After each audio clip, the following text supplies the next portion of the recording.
I'm Hotep. So let's go over the published works that will be discussed here on this channel.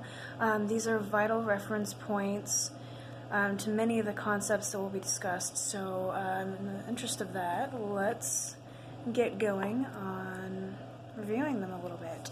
So we've got the first work published by the Aset Ka, and that is the Asetian Bible, the famed Asetian Bible. This was published in 2007, a very significant date numerically. They do pay very close attention to cosmic timing, so it's a very interesting detail. So this book goes over a lot of the foundations necessary to study Asetianism, very vital reference point for the public. Goes over, the 7 sacred pillars that you will find on the 7 spheres below the abyss on the Tree of Life. It will also go over the children of Aset, the 3 lineages, helping people understand, there are only 3 lineages, and they are the serpent, the scarab, and the scorpion. You've got a lot of details about the planes of existence, and that sort of helps seekers understand a few concepts about astral projection and the realm of psychology. You've got the pyramid, and on the very first base layer you've got the physical plane, and then one plane up you've got the mental plane, and then you've got the astral, and then the etheric, and then the throne at the very top of the pyramid. Way above the pyramid will be the divine plane, completely inaccessible to all incarnated beings.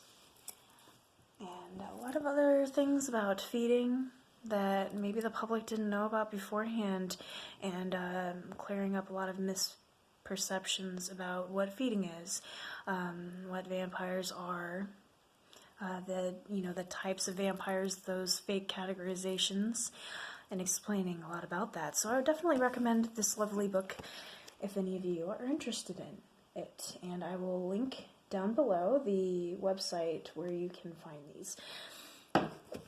So the next book that was published, this is one that people can kind of overlook sometimes, because this one does not go into, specific occult teachings that a lot of people might be looking for, or talks about vampires. So this one is Kemet, and this is quite the lovely one. This is special in many ways. It is also bound to be misunderstood by the general public, because, when you open it up, it's just a book of photographs. I feel comfortable showing this one because it's actually from the public previews. So here, this is a very interesting one. Let's just dissect it just a little bit.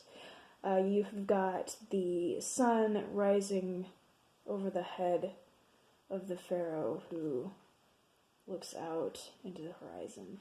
That's so evocative and interesting, because you can see reference in the Asetian Bible to the concept of the crown Shen, or the crown chakra, but I prefer the term Shen. It's a little bit more fulfilling to use. So this is very, very symbolic. It's basically showing a serpent pharaoh, Asetian, with an overdeveloped crown Shen, as they're so well known for. And so that, very, very fascinating. Just the way that they use photography in this book, it's much more than meets the eye. This one from 2009, this actually has photographs from 2007, the year of the revelation, or the sacred Asetian gathering in Egypt. So a very emotional, sacred time in the history of this culture, and they were, in my opinion, kind enough to share this with the public so that we could have access to it. It's a very, very special thing. Don't mind me, I'm just flipping through and admiring the art. So, yes, and it's actually discussed in here in the very beginning section that this can actually be used for Akashic regression. Now, those of you who are familiar with the occult skills required, or the metaphysical skills required to access your own Akashic records, your own past lives, it's a very notorious practice when it comes to misleading people. It's very, very dangerous because it requires the metaphysical skill to access the etheric plane where those records are located. So actually requires most of the time a lot of advanced techniques. So this is a special book in that way. It can help you to access your own records, maybe spontaneously. Of course, I think the key to that, the catch, is to be careful with it. Do not try to force anything to come at you. Otherwise, there's that likelihood that your mental plane will simply, make up a story. Your imagination will simply, come up with something without you really realizing it, as opposed to you reaching up into the etheric and drawing those records down for your own analysis and interpretation. So, yes, that's a very good one. And it's also the only one that has a special name on the front, in addition to the usual name that we are used to seeing. Yes, so very, very nice. I would recommend this to anybody who has a passion for Asetianism, beyond simply the looking for unraveling secrets. Anybody who truly loves this ancient empire and feels the joy at the way that they are rising up in this new age. Definitely, it's amazing. So, this brings me to their next book. This one's very interesting, the Book of Orion. And they use this cover photo, from my understanding, from with the permission of NASA, so it's a very special, beautiful artwork. Very, very meaningful, very emotional. So, this one was published in 2012. And it contains a lot of concepts that most people outside of advanced initiatory orders and covens are not going to be familiar with. Actually, even probably those people are not going to be very familiar with it before reading this. And this is amazing. So you've got a lot of interesting concepts here that are totally groundbreaking when you apply them to vampirism. Now, this one, as opposed to the Asetian Bible, hardly ever mentions the word vampire at all, actually. And there's a hidden reason for that. There's a deeper reason. And that would be because the vampire, the Asetian, more specifically, has no need to drain vital energy when they're in the realm of transcendence, or the Duat, their own native realm.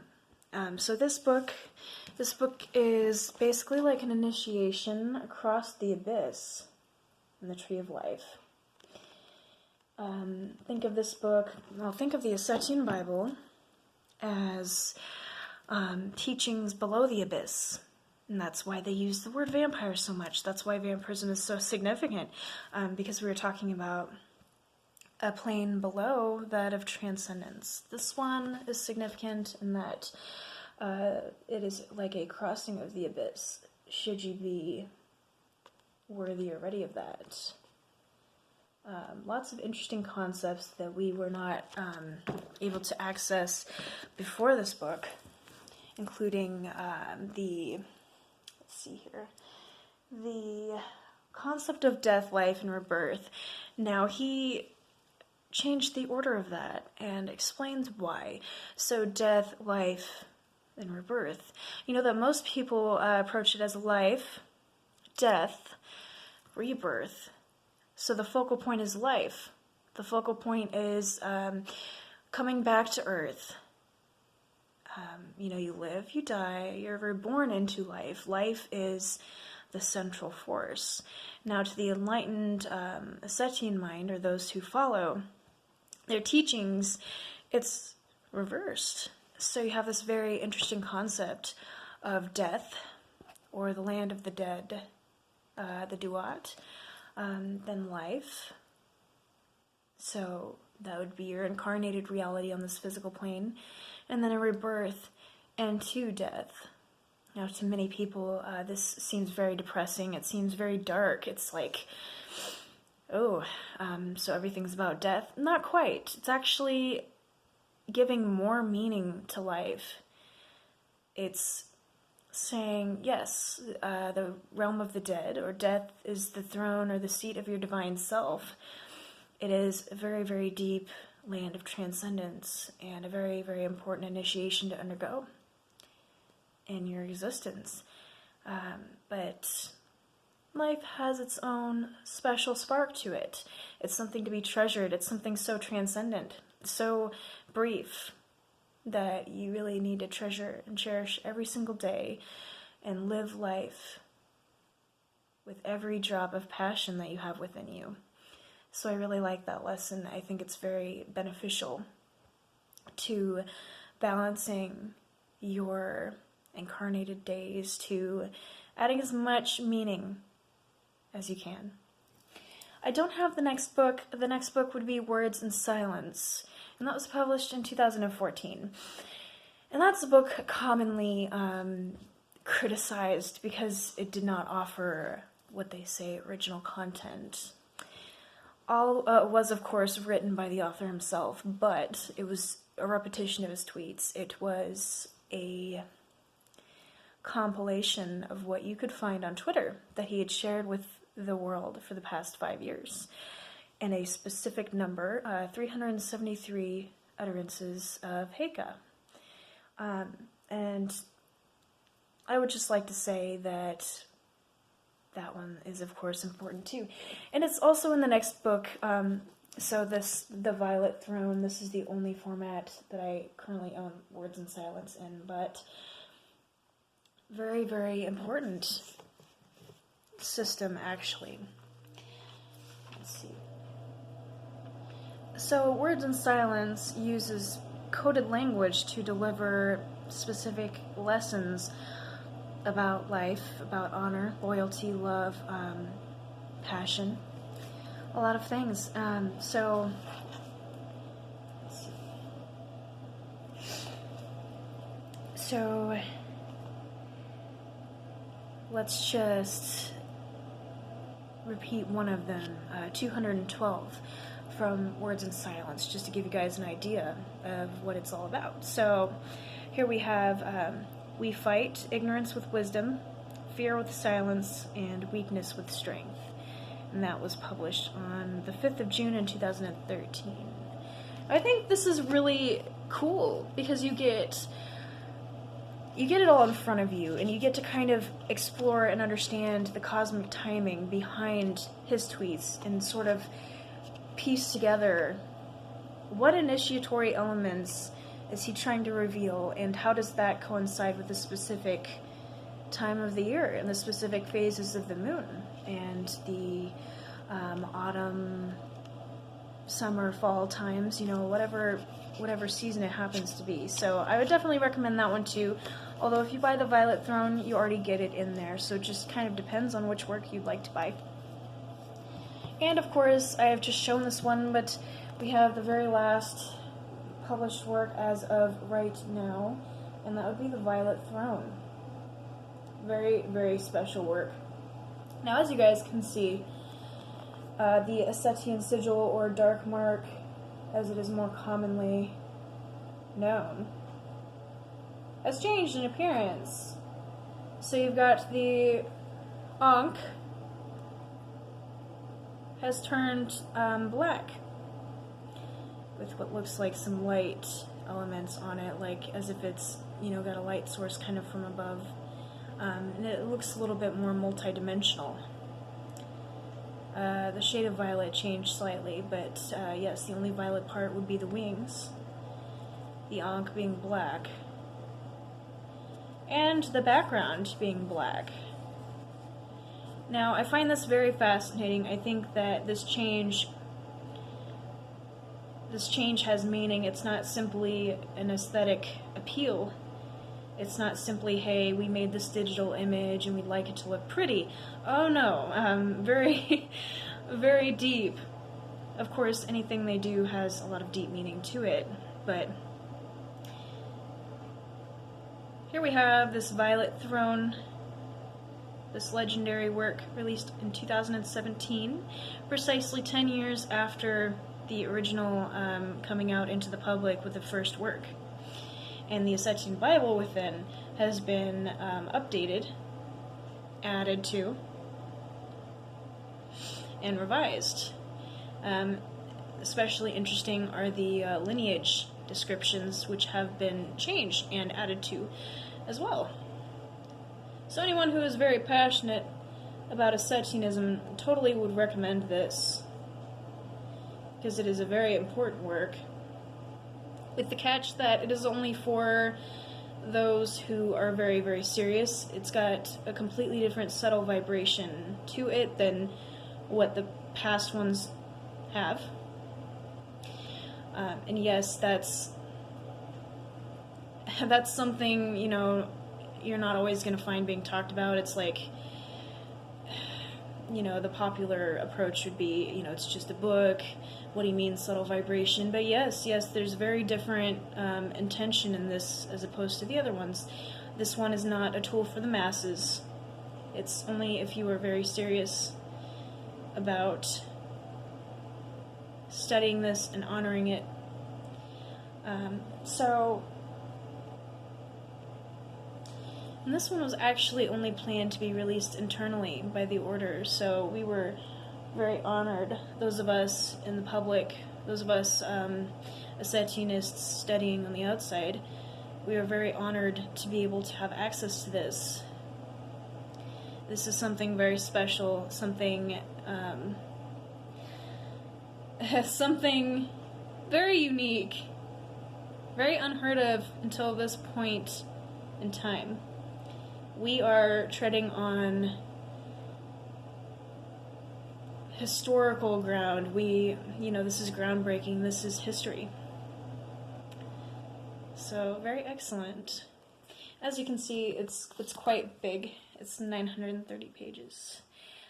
Definitely recommend this lovely item if you are so interested. So, this to me, this Ankh, very much symbolizes the crossing of the abyss. You know, you've got the number 10, the